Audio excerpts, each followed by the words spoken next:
जय हिंद विद्यार्थी मित्रांनो, स्वागत आहे तुम्हा सगळ्यांचं आपल्या यूट्यूब चॅनलवरती। आजच्या व्हिडिओमध्ये आपण टक्केवारी बघणार आहोत, म्हणजेच पर्सेंटेज। हा व्हिडिओ GMC भरतीला खूप महत्त्वाचा असणार आहे विद्यार्थी मित्रांनो, कारण GMC भरतीच्या सिलेबसमध्ये अंकगणित आहे आणि त्या अंकगणितमध्ये टक्केवारी म्हणजेच पर्सेंटेज याच्यावर प्रश्न विचारला जाणार आहे। तर खूप महत्त्वाचे प्रश्न मी काढलेले आहे, व्हिडिओ शेवटपर्यंत बघा। आणि व्हिडिओला सुरुवात करण्याअगोदर जर आपल्या चॅनलवर कोणी नवीन असेल तर त्यांनी चॅनलला सबस्क्राईब करा। तर बघा, सुरुवात करूया। पहिला प्रश्न, 1500च्या 16%। ठीक आहे, टक्का म्हणजेच काय? 100। टक्का म्हणजेच काय? 100। 1500च्या 16% वजा 1200च्या 13% म्हणजेच किती? ओके, आपल्याला काढायचं आहे बघा। 1500 च्या म्हणजेच काय तर गुणिला 16%, टक्का म्हणजेच 100 वजा 1200 गुणिला 13 भागिला 100। ओके, 0 0 कट झाले विद्यार्थी मित्रांनो, इथे सुद्धा 0 0 कट झाले। मग आपल्याकडे काय बसलं? 15 किंवा 16 गुणिला 15। 16 गुणिला जर आपण 15 केलं काय होणार? 16 पंचे 80 होणार आणि 16 एक 16, तर काय होणार? 0। ओके, 8 आणि 6 14चे 4 हातचा 1 म्हणजेच 240। इथे आलं आपल्याला 240 वजा, इथे सुद्धा जर आपण 13 गुणिला जर आपण 12 केलं बघा, 13 दुने काय होणार? 26 आणि 13 एक 13। ओके, बघा 6 3 आणि 2 5 1 156। ठीक आहे, 156। तर इथे 156 जर आपण वजा केले कशामधून? तर 240मधून, तर आपल्याकडे काय उरतात? 84। म्हणजेच आपलं उत्तर काय होणार आहे? 84। ऑप्शन नंबर क इज राईट आन्सर। ठीक आहे, नेक्स्ट बघा, समजलं सगळ्यांना? दुसरा प्रश्न आहे, त्यानंतरचा प्रश्न आहे, एका व्यक्तीने 30% रक्कम खर्च केली। ठीक आहे, एका व्यक्तीने 30% रक्कम खर्च केली, तरीसुद्धा त्याच्याकडे 6300 रुपये शिल्लक राहतात। तर सुरुवातीला त्याच्याकडे किती रुपये होते आपल्याला सांगायचं आहे। बघा, सोपं आहे। 30% रक्कम जर त्याने खर्च केली, टोटल 100% त्याच्याकडे रक्कम होती असं आपण मानू। 30% रक्कम खर्च केली म्हणजेच त्याच्याकडे आता 70% रक्कम शिल्लक आहे। ठीक आहे, हे 70% रक्कम शिल्लक आहे म्हणजेच किती रुपये शिल्लक आहे? 6300 रुपये। समजलं?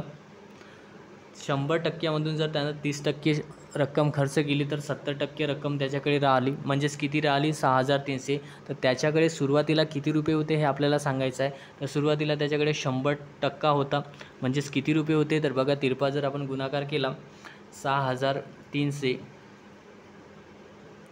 गुणिला 100 भागिला 70। ठीक आहे, 0 0 कट झालं, 7 एक 7 7 9 काय होणार? 63 होणार। मग 9 गुणिला जर आपण काय केलं? 9000 होणार। ठीक आहे, हे 2 शून्य इथे आणि हा 100चा 1 शून्य, म्हणजेच टोटल 9000 रुपये त्याच्याकडे सुरुवातीला होते। बघा, ऑप्शन नंबर क आपलं उत्तर बरोबर आहे। ठीक आहे, समजलं? हे सुद्धा तुम्हाला समजलं का? नसेल समजलं तर कमेंट्स करा। नेक्स्ट बघा, त्यानंतर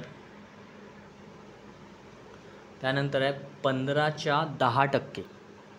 ठीक आहे, 15च्या 10% म्हणजेच काय? 15च्या म्हणजेच गुणिला 10 भागिला 100, नंतर प्लस 28च्या 50%। 28 गुणिला 50 भागिला 100, प्लस 52च्या 68%। तर 52 गुणिला 68 भागिला 100। ओके, ठीक आहे, 0 0 कट झाले, म्हणजेच इथे काय राहिलं? 15 भागिला 10 प्लस हे 0 0 कट झाले, नंतर बघा 5 एक 5 5 दुने 10, नंतर 2 एक 2 आणि 14 दुने काय होणार? 28, म्हणजे इथं 14 प्लस 0 काय झालं? 0 0 कट झालं। ठीक आहे, हे 68 नाही 60 आहे। ठीक आहे, 68 नाही 60 आहे। ओके, हा 0 एक कट झाला, हा 0 एक कट झाला। मग बघा, 2 एक 2 2 2 4 2 3 6 आणि 2 5 10, नंतर जर 52 गुणिले जर आपण 3 केलं बघा, 3 दुने 6, 3 दुने 6 आणि 5 तिरी 15. नंतर बघा 5 तिरी 15, जर 5 गुणिला जर 5 भागीला जर आपण 156 केलं, 5 तिरी 15, 1 उरला, मग 5 1 5 आणि 5 दुने 10. ठीक आहे, म्हणजे 31.2 आलं. तर बघा इथे जर आपण 15 भागीला जर 10 केलं तर 1.5 होणार, प्लस 14 आणि प्लस 31 जर आपण 2 केली, या सगळ्यांचा जर आपण सगळ्यांची जर आपण बेरीज केली तर काय येणार आपल्याकडे उत्तर येते आपलं 46.7. ठीक आहे, करून बघा तुम्ही. 46.7 म्हणजेच ऑप्शन नंबर अ आपलं बरोबर आहे. ओके, नेक्स्ट बघा, त्यानंतरचा प्रश्न आहे 9 भागेला 15. ठीक आहे, 9/15 म्हणजे शेकडा किती. ओके, आपल्याला सांगायचं आहे 9/15 म्हणजे शेकडा किती. तर बघा 9, आता 9/15 शेकडा किती. शेकडा म्हणजेच काय 100, तर गुणीला 100 येणार भागीला 15. ठीक आहे, 3 1 3, 3 तिरी 9, 3 5 15. ठीक आहे, 5 1 5, 5 दुने 10, 20 गुणीला 3, 20 तिरी 60 म्हणजे 60%. शेकड्या 60. ऑप्शन नंबर ब आपलं उत्तर आहे. ठीक आहे, ओके. जर समजलं नसेल विद्यार्थी मित्रांनो तर कमेंट्स करा. समजलं हे. नेक्स्ट बघा. ठीक आहे, समजलं हे सगळ्याला. 9 गुणीला 100 भागीला 15. ओके, आपण 3चा भाग दिला, 3 तिरी 9, 3 5 15. नंतर 5चा भाग दिला 100मध्ये, 5 1 5 आणि 5 दुने 10. नंतर 20 गुणीला जर 3 केले, 20 तिरी 60 होणार. ठीक आहे, नेक्स्ट बघा, त्यानंतरचा प्रश्न आहे 5वा. जर पी हा क्यूपेक्षा 40% कमी असेल. ठीक आहे, काय म्हणते, पी हा क्यूपेक्षा 40% कमी असेल तर क्यू हा पीपेक्षा किती टक्क्यांनी जास्त असेल. बघा, हे फक्त आपल्याला बघायला खूप मोठं दिसते विद्यार्थी मित्रांनो, हार्ड दिसते, परंतु एका मिनिटामध्ये आपण या प्रश्नाला सॉल्व करू शकतो, सोडवू शकतो. बघा कसं, तर याच्यामध्ये काय करायचं, जिथे जास्त याच्यामध्ये अपोजिट वापरायचं. जास्त असेल तर मायनस करायचं, कमी असेल तर प्लस करायचं. कसं, तर बघा 100% म्हणजेच काय 100 गुणीला 40 भागीला 100. आता बघा इथं, तर क्यू हा पीपेक्षा किती टक्के जास्त आहे. जास्त असेल, किती टक्के जास्त असेल आपल्याला काढायचं आहे. जास्त असेल जर काढायचं असेल, जिथे जास्त असेल तिथे वजा करायचं, उलटं करायचं. जिथे कमी असेल म्हणलं तिथं प्लस करायचं, जिथे जास्त असेल म्हणलं तिथे मायनस करायचं 40. ठीक आहे, उलटं करायचं. नंतर बघा 100 गुणीला जर आपण 40 केले तर 4000 आणि 100मधून जर आपण 40 वजा केले तर 60. ओके, 0 0 कट झालं. 400 गुणीला जर आपण 6 केले तर बघा 6 1 6, 6 6 36, 4 उरले, 6 6 36 म्हणजेच 66.66% आपलं उत्तर येणार. ऑप्शन नंबर ड आपलं उत्तर बरोबर आहे. ठीक आहे, ओके. नेक्स्ट बघा, त्यानंतरचा प्रश्न आहे 480च्या 75%. ठीक आहे, प्लस 750च्या 48%चे मूल्य किती असेल. सेम आहे.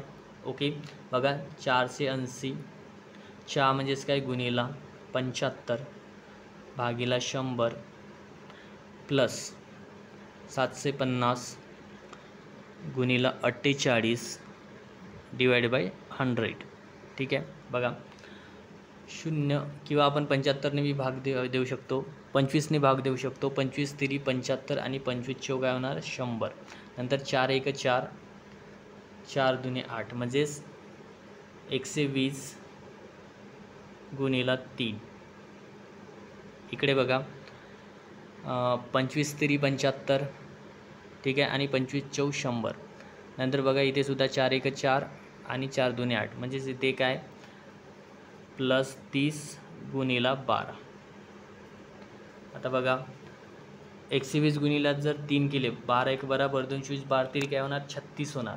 म्हणजे 360 प्लस इथे सुद्धा 12 3 36 360. मग 360 प्लस 360 केले काय होणार 720 होणार. ठीक आहे, समजलं. ऑप्शन नंबर कुठे आहे? ड मध्ये. ओके, त्यानंतरचा प्रश्न बघा. 7वा प्रश्न आहे. खाली दिलेल्या प्रश्नामध्ये प्रश्नचिन्हाच्या जागी काय येईल? ठीक आहे, प्रश्नचिन्हाच्या ठिकाणी काय येईल ते आपल्याला सांगायचं आहे. तर 80चे 60% भागीला 16 गुणीला 70चे 30%. बघा, 80चे 60% म्हणजेच 80 गुणीला 60 भागीला 100. ओके, भागीला. ठीक आहे, भागाकाराचं चिन्ह आहे म्हणून आपण भागाकाराचं चिन्ह ॲज इट इज दिलं. 16 नंतर गुणीला 70 भागीला 70चे किती आहे 100. ठीक आहे, आता बघा, जर आपण इथे 0 0 कट झाला. ओके, 0 0 काय झालं, कट झाल्यानंतर बघा इथे काय होणार. जर आपण भाग दिला, बे 1 बे, बे 3 6 आणि बे 5 10. ओके, नंतर 80 गुणिले जर आपण 3 केलं किंवा 5चा आपण भाग देऊन पाहू. 5 1 5, 5 1 5, काय उरले 3 6 आणि 5 6 किती 16 85. 16 गुणिले जर 3 केलं आपण, 16 त्रिक काय होणार 48. 16 त्रिक 48. मग 48 भागाकाराचं चिन्ह गुणीला 16 गुणीला 70 भागीला काय होणार 100. ओके, आता 100 जर आपण हे केलं 70 भागीला 100, हा 0 आणि हा 0 कट झाला. आधी बघा, याला आपण बोर्डमासने सॉल्व करू. ठीक आहे, काय करू, बोर्डमासने सॉल्व करू. 16 भागीला जर आपण 48 केले, 16 1 16, 16 2 32, 16 त्रिक 48 म्हणजे 3 आलं. ठीक आहे, 3 इथे सॉल्व करतो. 3 नंतर गुणीला 70. ठीक आहे, 3 गुणीला 70 भागीला 10. ठीक आहे, 0 0 कट झालं, 7 3 21 आणि 3. बघा, समजलं काय तुम्हाला? बघा कशा पद्धतीने सॉल्व केलं आपण. 80चे 16% आपण पहिले काढू.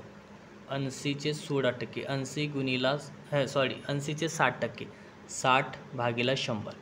ठीक आहे, 0 0 कट झालं, 8 सकम 48. ओके, नंतर इथे भागाकाराचं चिन्ह, आपण भागाकाराचं चिन्ह दिलं. 16 गुणीला 70चे 30% म्हणजे 30 आणि भागीला काय होणार 100. आता बघा, हे बोर्डमास पद्धतीने आपण सॉल्व करू. आधी 16 48 भागीला जर आपण 16 केले, बघा 16 1 16, 16 2 32, 16 त्रिक 48 म्हणजे इथे आपण करू 3 गुणीला. आता बघा, हा 0 0 0 आणि 0 कट झाले. ठीक आहे, 70 गुणिले 30 भागीला 100, तर 0 0 कट झाले. 7 3 काय होणार, मग 7 गुणिले 3 7 3 21. मग 21 गुणिले जर आपण 3 केले, 3 1 3 आणि 3 2 6 म्हणजे 63. किती? ऑप्शन नंबर ड 63 आपलं उत्तर होणार. ऑप्शन नंबर ड. ठीक आहे, कोणाला डाऊट असेल तर कमेंट करा. नेक्स्ट बघा, 8वं प्रश्न क्रमांक 8. 450चे 20%. ठीक आहे, इजी आहे. 450 गुणीला 20 भागीला 100. टक्का म्हणजेच काय 100. 0 0 कट झालं. ओके, 45 दोन्ही काय होणार 90 म्हणजेच आपलं उत्तर काय आलं 90. नेक्स्ट त्याच्यानंतर 9वा प्रश्न आहे. 50 पैसे हे 2 रुपयाचे शेकडा किती? ठीक आहे, 50 पैसे 2 रुपयाचे शेकडा किती? आता बघा, 50 पैसे 2 रुपयाचे शेकडा किती म्हणजेच आपल्याला 2 रुपयाला सुद्धा पैशामध्ये कन्वर्ट करावं लागेल. ठीक आहे, म्हणजेच 2 रुपये